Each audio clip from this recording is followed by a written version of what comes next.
Et salut à tous les refs, bienvenue dans ce nouveau podcast, bienvenue dans le chapitre 8 de mes réflexions, de mon podcast sur ma philosophie de vie, sur mes vues sur le monde, tout ça, vous commencez à connaître la chanson. Aujourd'hui on est reparti pour un nouvel épisode, ça fait très longtemps que j'ai pas fait de podcast, mais comme je vous l'ai dit, les podcasts je veux pas m'attacher à un rythme, je veux juste en faire quand j'ai de l'inspiration, j'ai pas envie de faire des podcasts de vide ou de rien. Justement aujourd'hui on va parler d'un sujet qui pour moi est très important parce qu'il représente quand même ma bio TikTok et qui maintenant a dépassé les 100 000 abonnés. C'est incroyable, merci à tous, c'est ouf ce qui se passe dans ma vie, purée. Et cette bio, vous la connaissez bien et beaucoup de gens m'ont demandé ce que ça voulait dire, c'est bien évidemment le stoïcisme absurde. Oui, parce que le stoïcisme absurde, ce sont deux mots philosophiques qui sont pas opposés mais qui sont très très éloignés et comme beaucoup de gens qui font des études de philo m'ont fait remarquer dans les commentaires, ça n'a aucun sens philosophiquement parlant.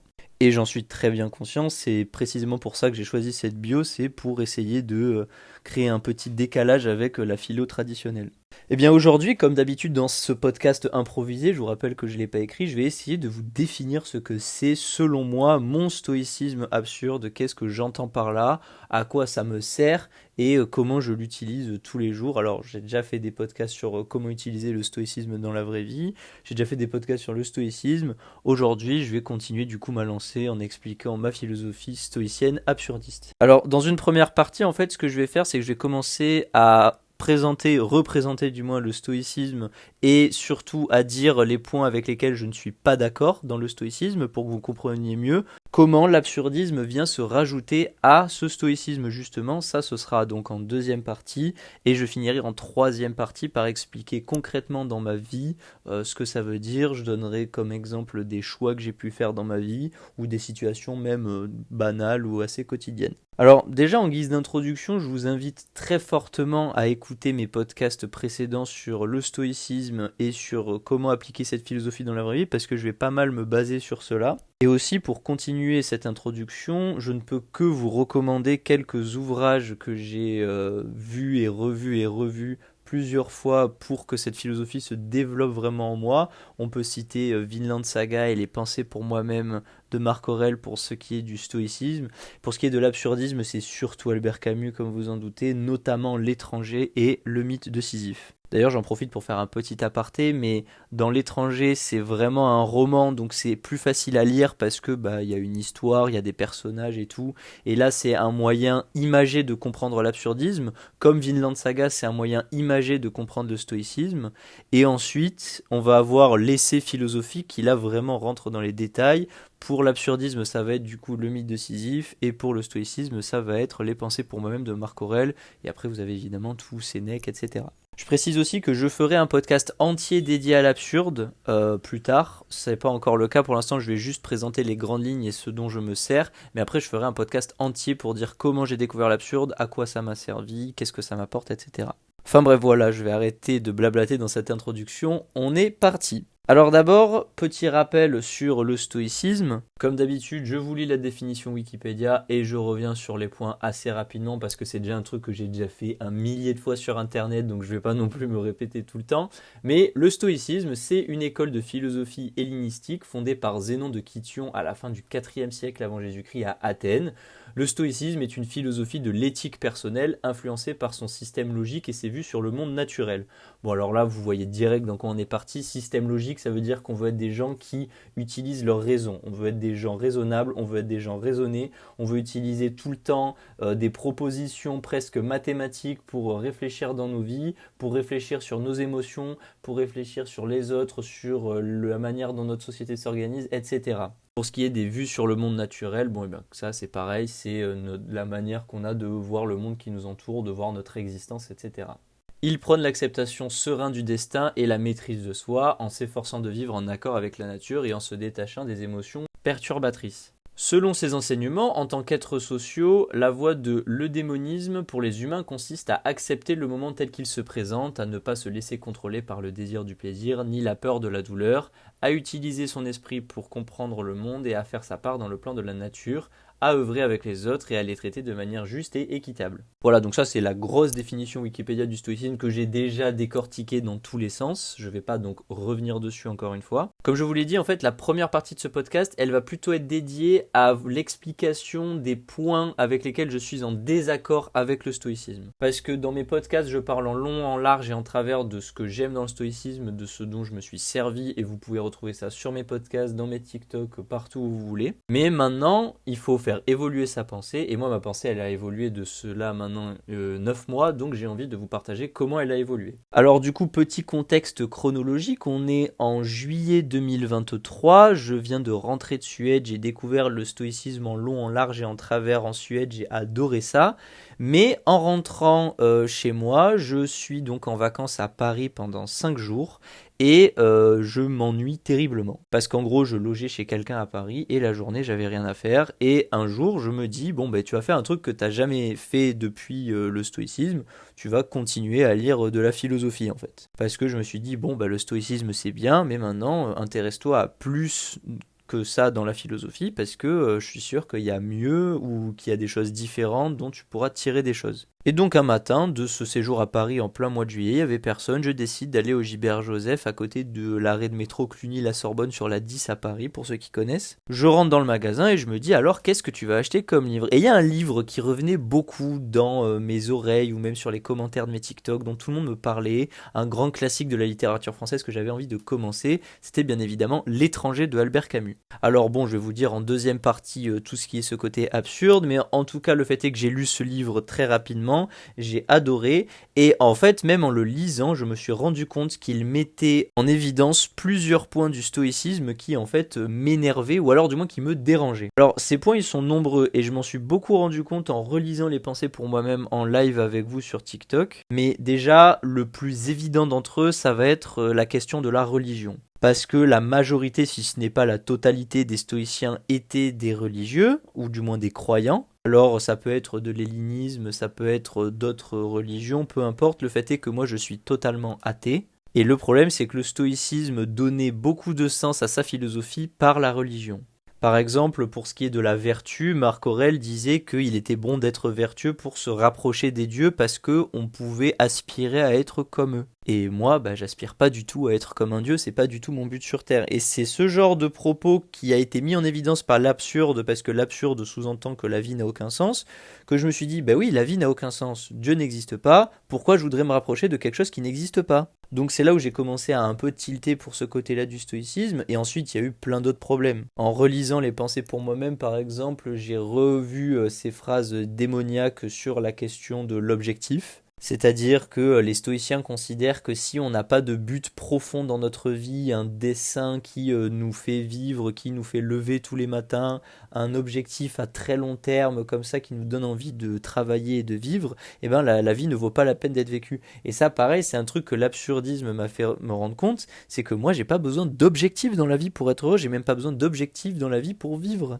Moi je me réveille le matin, mon seul but c'est de profiter de la journée de la manière dont j'ai envie. C'est certainement pas en accomplissant en permanence un objectif à très long terme que je vois même pas. Et d'ailleurs, ce qui est drôle, c'est que le stoïcisme, c'est une philosophie qui nous apprend à apprécier le moment tel qu'il se présente, donc à apprécier le chemin autant que la destination quelque part. Mais en fait, l'absurdisme, c'est une philosophie qui allait plus loin et qui m'a appris à apprécier le chemin plus que la destination, ce que le stoïcisme ne faisait pas. Le stoïcisme, il va juste te dire, si tu veux pouvoir atteindre ton but, il faut que tu apprécies le chemin.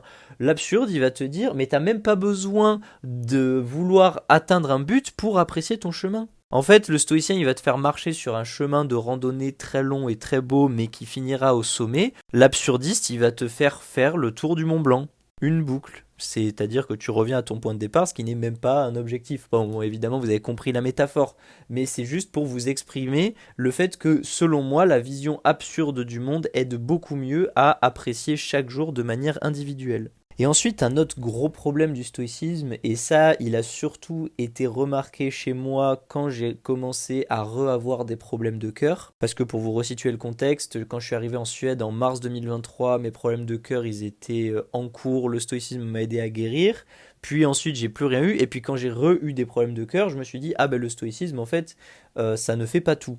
Et en fait, la raison, elle est très simple. C'est parce que le stoïcisme nous dit de renier ses émotions. Et c'est ce que j'ai commencé à faire quand je me suis intéressé au stoïcisme. Je me suis dit, bon, ben, on va pas le faire à moitié, je n'aurai plus d'émotions. Je vais devenir un no emotion guys, un caillou, quoi. Sauf que à la seconde où j'ai eu des nouvelles blessures de cœur, je me suis dit qu'en fait, ça marchait pas du tout et que je reniais quelque chose que pourtant je ressentais au plus profond de moi et que donc j'étais malhonnête vis-à-vis de moi-même et que c'était pas du tout le but de la philosophie que je partageais sur Internet. Et c'est encore une fois là où le stoïcisme a montré ses limites et où l'absurdisme a venu parfaitement s'emboîter dans le trou que le stoïcisme avait lâché en moi. Parce que précisément, c'est en m'intéressant à l'absurdisme que je me suis dit, mais c'est normal de ressentir des émotions, elles n'ont pas toutes besoin d'avoir un sens, d'avoir une logique, et tu n'as pas besoin de toutes les contrer, ce qui compte c'est de les ressentir sans qu'elles prennent ton contrôle. C'est pour ça que je parle de stoïcisme absurde, c'est parce que je parle de ressentir, ce qui est quelque chose d'absurdiste, parce que par exemple, Albert Camus dans le mythe de Sisyphe, il dit qu'il vaut mieux ressentir plutôt que de percevoir, il vaut mieux décrire plutôt qu'expliquer. Donc ça c'est la partie absurde, et la partie stoïcienne elle me dit que même si je ressens, il faut quand même que je prenne du recul pour pas que ça prenne mon contrôle.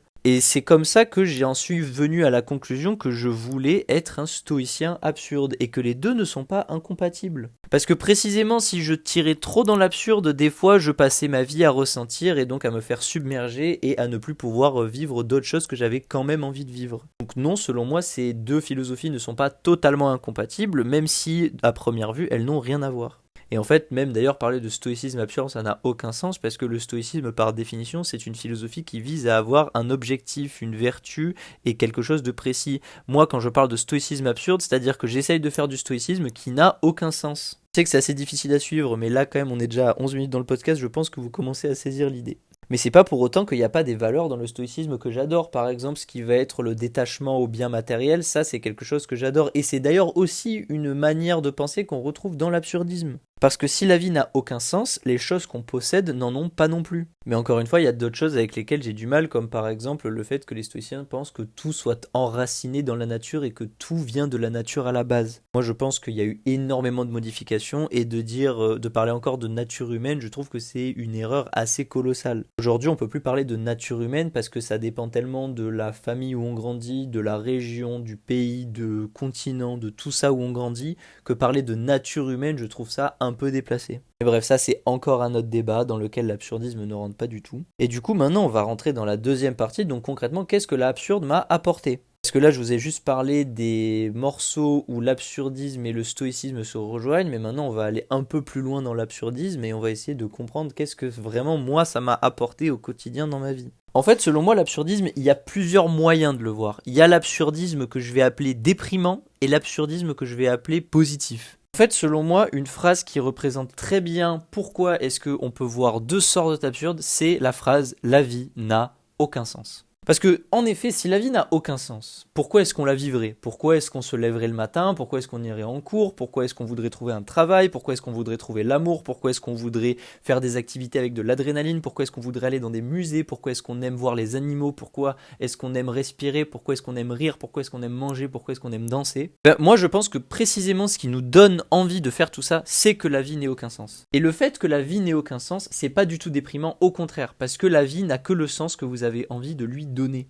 Moi, je trouve au contraire que la phrase la plus déprimante qu'on pourrait donner en philosophie, ça serait que la vie a un seul sens et qu'on ne peut pas la discuter. Par exemple, ceux qui pensent que la vie ne sert qu'à s'enrichir ou qu'à s'améliorer ou qu'à être quelqu'un de meilleur, moi je trouve ça ennuyant. C'est typiquement le genre de phrase que je n'aime pas dans le stoïcisme parce que le stoïcien lambda va vous dire mais le but de la vie c'est d'être vertueux, point final. Et pour moi ce n'est pas la vertu qui fait vivre, c'est les effets que ça procure d'être vertueux. La vertu n'est pas une fin en soi et d'ailleurs aucune chose n'est une fin en soi. Et le fait qu'aucune chose que nous faisions dans notre vie soit une fin en soi, c'est déjà un argument pour dire que la vie n'a aucun sens. Mais donc que la vie n'ait aucun sens, c'est une excellente nouvelle, ça veut dire qu'on peut faire ce qu'on veut. Mais c'est là où le stoïcisme re-intervient pour mettre les choses bien dans l'absurdisme, c'est que ce qu'on veut, c'est dans la limite de ce que la vertu tolère. En fait, la vertu, c'est une ligne directrice autour de laquelle on peut rajouter absolument ce qu'on veut. Mais par exemple, si on pousse l'absurdisme trop loin, attention, je vais spoiler L'étranger de Albert Camus, on peut, en suivant trop l'absurde, en arriver à laisser des agressions de femmes se faire dans notre voisinage, ou même voire à tuer des gens plus loin dans le roman. Et en fait, ce truc-là que Albert Camus écrit dans un roman, c'est pour justement montrer que l'absurdisme est quelque chose contre laquelle on doit se révolter. C'est ce qu'il appelle la révolte. C'est que la vie est absurde, d'accord, mais on va se battre contre ça pour essayer d'en garder le bon et d'en éliminer le mauvais. Ce que moi j'appelle le bon, c'est ce que lui aussi a l'air de décrire plutôt comme positif dans son ouvrage Le mythe de Sisyphe, à savoir que l'homme absurde sait qu'il faut mieux décrire que percevoir, ou qu'il vaut mieux décrire que expliquer de manière générale. La phrase complète issue du livre Le mythe de Sisyphe de Albert Camus, c'est que pour l'homme absurde, il ne s'agit plus d'expliquer et de résoudre, mais d'éprouver et de décrire. Et pour revenir à cette notion de révolte, je trouve que de manière très élégante, Albert Camus écrit quasiment au début de son essai philosophique Le mythe de Sisyphe, l'absurde n'a de sens que dans la mesure où l'on n'y succombe pas. Parce que comme il le montre bien dans son roman et comme il le dit tout au long de cet essai, si on succombe totalement à l'absurde, on fait ce qu'on veut et donc on tue des gens. Mais donc je trouve que moi, une bonne manière de ne pas y succomber totalement et une manière de se révolter contre l'absurde comme Albert Camus le demande, c'est précisément une partie en tout cas du stoïcisme. C'est que si on veut apprécier la vie de manière absurde tout en étant dans sa lutte contre l'absurdisme pour pouvoir non plus ne pas faire n'importe quoi, on peut se servir de la vertu comme d'une bonne limite. Qui plus est, la vertu, c'est une définition qui est très très large. On peut aller de notre vertu personnelle à la vertu générale, à même la loi. On peut utiliser plein de morceaux différents pour définir notre propre vertu et donc notre propre lutte contre l'absurdité de la vie. Voilà, je pense que vous avez un peu plus compris ces histoires de stoïcisme absurde. Je suis assez content d'avoir fait ce podcast parce que ça faisait un moment que je voulais le faire mais je trouvais pas les mots et là j'ai réussi à les trouver, surtout que moi mes podcasts je les écris pas donc si je les trouve pas c'est vraiment compliqué à faire. Sur ce, moi je vais juste vous laisser sur 6 ouvrages que je vous recommande très fortement encore une fois pour bien comprendre. Ces ouvrages y sont Vinland Saga, Le mythe de Sisyphe, L'étranger, Penser pour moi-même de Marc Aurèle, De la vie heureuse de Sénèque et De la constance du sage de Sénèque. Voilà, ce sont pour moi les 6 livres qui forgent le mieux la philosophie que j'applique, en tout cas en ce moment. Pour l'instant, j'en ai pas lu d'autres, mais si j'en lis d'autres qui me marquent autant que ces 6-là, je vous le dirai. Merci encore une fois énormément pour les 100 000 abonnés. Merci pour la patience et d'avoir attendu ce nouveau podcast. Il est un peu plus court que les autres, mais bon, j'estime que voilà, déjà une vingtaine, un peu moins de minutes, c'est déjà bien suffisant. J'espère que vous allez passer une excellente journée. Je vous aime de tout mon cœur. Merci énormément pour la force que vous m'envoyez. Et comme d'habitude, je vous dis à la prochaine en podcast. C'était Pedri. Ciao, ciao les amis.